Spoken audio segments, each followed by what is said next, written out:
ರಾಜ್ಯದಲ್ಲಿ ಮಳೆ ಮತ್ತೆ ಚುರುಕುಗೊಂಡಿದೆ. ಅದರಲ್ಲೂ ವರುಣನ ಕಡು ಕೋಪಕ್ಕೆ ವಿಜಯಪುರ ಜಿಲ್ಲೆ ತತ್ತರಿಸಿದೆ. ತಡರಾತ್ರಿ ಬೆಂಬಿಡದೆ ಕಾಟ ಕೊಟ್ಟ ಮಳೆರಾಯ ಅವಾಂತರಗಳ ಸರಮಾಲೆಯನ್ನೇ ಸೃಷ್ಟಿಸಿದ್ದಾನೆ. ಇತ್ತ ಬಾಗಲಕೋಟೆ ಯಾದಗಿರಿಯಲ್ಲೂ ಮಳೆ ರಗಳೆ ಇಟ್ಟಿದೆ.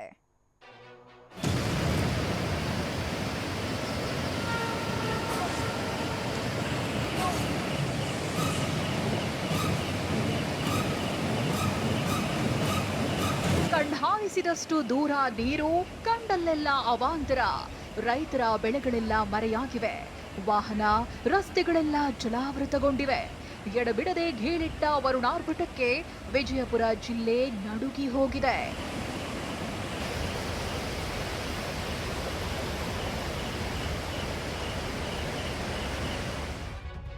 ಸತತ 5 ಗಂಟೆಗಳ ಕಾಲ ಮಳೆರಾಯನ ಆರ್ಭಟ. 10 ಅವಾಂತರ, ಬೆಚ್ಚಿ ಬಿದ್ದ ವಿಜಯಪುರ. ವಿಜಯಪುರದಲ್ಲಿ ತಡರಾತ್ರಿ ಶುರುವಾದ ಗುಡುಗು ಸಹಿತ ಬಿರುಗಾಳಿ ಮಳೆ 5 ಗಂಟೆಗಳ ಕಾಲ ಅಬ್ಬರಿಸಿತು.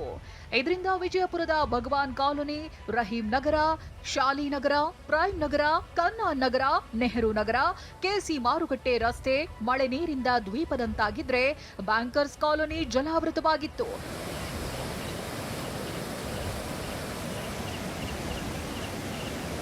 ನೂರಾರು ಮನೆಗಳಿಗೆ ಮಳೆ ನೀರು ನುಗ್ಗಿತ್ತು. ಬಟ್ಟೆ, ದಿನಸಿ, ಪಾತ್ರೆ, ಪಗಡೆ ಎಲ್ಲ ತೊಯ್ದು ತೊಪ್ಪೆಯಾಗಿದ್ವು. ವಾಹನಗಳು ನೀರಿನಲ್ಲಿ ತೇಲಿದ್ವು. ಪೆಟ್ರೋಲ್ ಬಂಕ್ಗೂ ಜಲ ದಿಗ್ಬಂಧನ ಹಾಕಿತ್ತು. ಟಿಕೋಟಾ ತಾಲೂಕಿನ ಕಳ್ಳಕವಟಗಿ ಗ್ರಾಮದ ಸಂಗಮನಾಥ ದೇಗುಲವು ಜಲಾವೃತವಾಗಿದೆ. ರಾಮನಗರ ರಸ್ತೆಯಲ್ಲಿ ರಸ್ತೆ ಅಗೆದು ನೀರು ಹರಿದು ಹೋಗಲು ದಾರಿ ಮಾಡುವಂತಾಯಿತು. ತಹಶೀಲ್ದಾರ್, ಡಿಸಿ ಹಾದಿಯಾಗಿ ಮಳೆ ಅವಾಂತರ ಪರಿಶೀಲಿಸಿದ್ರು.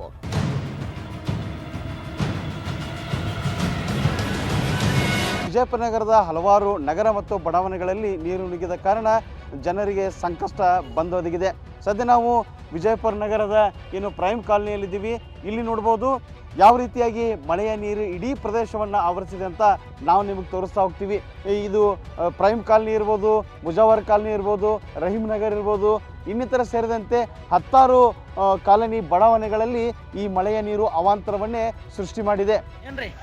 ಇತ್ತ ಬಾಗಲಕೋಟೆ ಜಿಲ್ಲೆಯ ಜಮಖಂಡಿ ನಗರದಲ್ಲೂ ಮಳೆ ಅವಾಂತರ ಸೃಷ್ಟಿಸಿದೆ. ಕಿವುಡು, ಮೂಕ ಮಕ್ಕಳ ವಸತಿ ನಿಲಯ ಹಾಗೂ ಮಹಿಳಾ ಹಾಸ್ಟೆಲ್ಗೆ ಮಳೆ ನೀರು ನುಗ್ಗಿ ಎಲ್ಲರೂ ಪರದಾಡುವಂತಾಯಿತು. ಲಕ್ಕಮ್ಮನ ಕೆರೆ ನೀರು ಬಡಾವಣೆಯ ಮನೆಗಳಿಗೆ ನುಗ್ಗಿದ್ರೆ ಮೊಸಳೆ ಆತಂಕ ಮೂಡಿದೆ.